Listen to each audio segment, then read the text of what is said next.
Hello guys, welcome back to my Bineeta vlogs. അപ്പം ഞാനിന്ന് വന്നിരിക്കുന്ന ഒരു സിമ്പിൾ ബോർഡർ ഐഡിയ ആയിട്ടാണ്. നമുക്ക് എല്ലാവർക്കും ചെയ്ത് നോക്കാൻ പറ്റുന്ന ബോർഡർ ഐഡിയയാണ് ഇത്. നമുക്ക് അസൈൻമെൻറ്റിനും ഒക്കെ ചെയ്യാവുന്നതാണ്.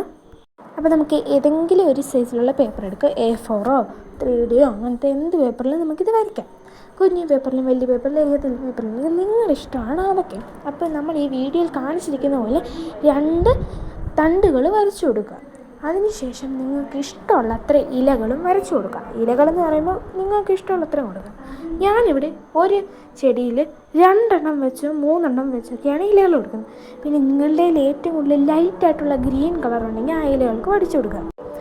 ലൈറ്റ് ഗ്രീൻ മാക്സിമം ഇലകൾക്ക് അടിക്കാൻ നോക്കുക. അതാകുമ്പോൾ കളർ ഇച്ചിലൂടെ എടുത്ത് നിൽക്കും. അപ്പോൾ അതിനുശേഷം നിങ്ങളുടെ കയ്യിൽ ബ്രഷ് പെൻ എന്നൊരു സംഭവം ഉണ്ടെങ്കിൽ നിങ്ങൾ അത് യൂസ് ചെയ്യുക. ഇല്ലെങ്കിൽ നിങ്ങൾ ഇതുപോലെ ഞാൻ കാണിച്ചു തരുന്ന അതുപോലെ ഷേപ്പിൽ വരച്ചെടുത്ത് സ്കെച്ച് കൊണ്ട് അടിക്കാം. നോർമൽ സ്കെച്ച് കൊണ്ടോ കളർ പെൻസിൽ കൊണ്ടോ ക്രയോൺസോ എങ്ങനെ വേണമെങ്കിലും അടിക്കാം. അത് നിങ്ങളുടെ ഇഷ്ടമാണ്. എനിക്കിവിടെ എളുപ്പത്തിന് വേണ്ടി നിങ്ങളെ കാണിച്ചു തരാൻ വേണ്ടി ഞാൻ ബ്രഷ് പെന്നാണ് യൂസ് ചെയ്യുന്നത്. ഏറ്റവും കൂടുതലും നല്ലത് ഞാൻ നോക്കിയിട്ട് ബ്രഷ് പെന്നാണ് നല്ലത്. നിങ്ങൾക്ക് ഏറ്റവും കൂടുതൽ ഏതാണോ വേണ്ടത് അത് നിങ്ങൾ യൂസ് ചെയ്യുക. ഞാനിവിടെ നിർബന്ധിക്കത്തില്ല ഒരിക്കലും ബ്രഷ് പെൻ വേണമെന്ന്. ഇതിപ്പോൾ എൻ്റെ കയ്യിൽ ഇരുന്നതുകൊണ്ട് ഞാൻ നിങ്ങൾക്ക് അടിച്ചു. ഇപ്പം ഞാനിവിടെ വരയ്ക്കുന്ന പൂവിൻ്റെ കളർ പർപ്പിളാണ്. അതുകൊണ്ട് ഞാനിവിടെ പർപ്പിൾ സ്കെച്ചാണ് എടുത്തിരിക്കുന്നത്. നിങ്ങൾക്ക് പർപ്പിളല്ല വേറെ കളർ വേണമെങ്കിൽ അതും ചെയ്യാം. അപ്പോൾ ഞാൻ ഇവിടെ കൊടുത്തിരിക്കുന്നത് പർപ്പിളാണ്. അങ്ങനെ ഇതുപോലെ നമ്മൾ സ്കെച്ച് അടിച്ചെടുത്ത് കൊടുത്തുകൊണ്ടിരിക്കുക. നിങ്ങൾക്ക് ഇഷ്ടമുള്ള ഏതെങ്കിലും ജെൽ പെന്നോ അത് സാധാ പെന്നോ ഇങ്ങനത്തെ വേണമെങ്കിൽ പെന്ന് വെച്ച് നമുക്കതൊന്ന് ജസ്റ്റ് ഒന്ന് ഔട്ട്ലൈൻ അതെടുത്ത് ബ്ലാക്ക് പെന്ന് സാധാ പെന്ന് ഇങ്ങനത്തെ എല്ലാം പെന്ന് വെച്ചിട്ട് നമുക്ക് ആ ഒരു ഔട്ട്ലൈൻ കൊടുക്കാം.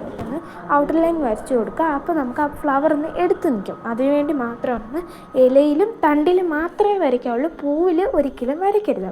അപ്പോൾ ഞാൻ ഇലയിലും തണ്ടിലും എല്ലാം ഞാൻ ഇത് വരച്ച് കൊടുത്തുകൊണ്ടിരിക്കുകയാണ്. നിങ്ങൾക്ക് വേണമെങ്കിൽ പൂവിൽ വരയ്ക്കാം. പക്ഷേ ഞാൻ ഒരിക്കലും പറയത്തില്ല പൂവിൽ വരയ്ക്കണം. തണ്ടിലും ഇലയിലും മാത്രം വരയ്ക്കുക. അതാണ് ഇച്ചിരൂടെ ഭംഗിയുള്ളത്. നിങ്ങളുടെ ഓരോ ഇഷ്ടം പോലെ ഇരിക്കും തണ്ടിലും പൂവിലും ഇലയിലും എല്ലാം വരയ്ക്കുന്നത്. നല്ല ഭംഗിയിൽ ഇച്ചിരൂടെ വരയ്ക്കുകയാണെന്നുണ്ടെങ്കിൽ നിങ്ങൾക്ക് നല്ല ഭംഗിയിൽ നല്ല തണ്ടും പൂവും എല്ലാം വരയ്ക്കാൻ പറ്റും.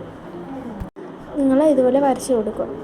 അതിനുശേഷം ആ ബ്രഷ് പെൻ തന്നെ എടുത്ത് ഒരു വട്ടം പോലെ ബോക്സിനെ ഒരു ട്രയാങ്കിൾ ഷേപ്പിൽ വരയ്ക്കുക.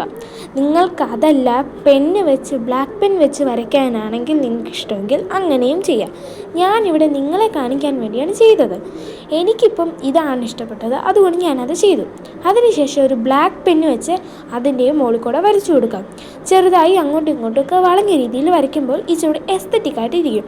നിങ്ങൾക്ക് എങ്ങനെ വേണോ അതുപോലെ നിങ്ങളുടെ ഇഷ്ടം. ഞാനിപ്പോൾ എൻ്റെ ഇഷ്ടത്തിൽ ഞാൻ ഇങ്ങനെയാണ് വരച്ചത്. ഇതുപോലെയാണ് കിട്ടിയിരിക്കുന്നത്. നിങ്ങൾ ലൈക്ക് ചെയ്യുക, ഷെയർ ചെയ്യുക, സബ്സ്ക്രൈബ് ചെയ്യുക. ഇനി ഇതുപോലുള്ള വീഡിയോ ആണെങ്കിൽ